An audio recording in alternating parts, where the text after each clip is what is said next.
In order to facilitate maximum benefit to students, the Department of Science and Technology has also initiated public-private partnership between DST, Indo-US Science and Technology Forum and Intel India. While DST is a government body, Intel India is private entity and Indo-US Science and Technology Forum is an autonomous bilateral organization jointly funded by the Indian and the US governments to promote science, technology, engineering and innovation through substantive interaction among government, academia and industry. I feel these children have got immense potential in pursuing their career in science and STEM, wherever they go, and the experience that they gain in the National Iris Fair and in this process is extremely helpful to them, and they gather immense confidence.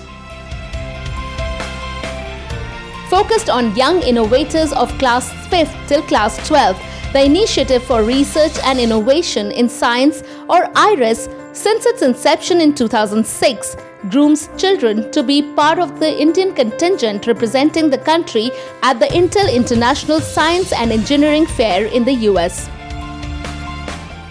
The highest award that a student who participates in IRIS and then goes on to represent India at the International Science and Engineering Fair can get is the honor of having a minor planet named after himself or herself. And it makes me feel very proud as an Indian to say that today we have 31 students from India who, because of this platform, have minor planets in their name. You can apply to your project in early July to August, post which a scientific review committee assesses your project. IRIS takes place during the end of November every year. Naisargik Lenka is India's one shining star who, with his young mind and new technology, has saved lives of many in Orissa.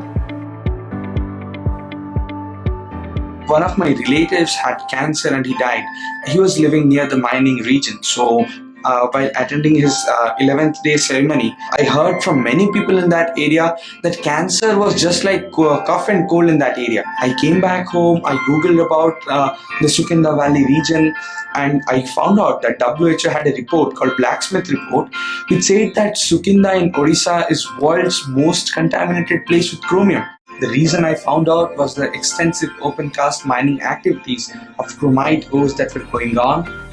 I have developed a bioremediation method for toxic and highly carcinogenic hexavalent chromium, which I am treating with the help of a locally isolated Anabina cylindrica, immobilizing into polymer matrix. So this matrix is going to help around 30 lakh people who are residing in and around the chromite mining areas in the state of Odisha.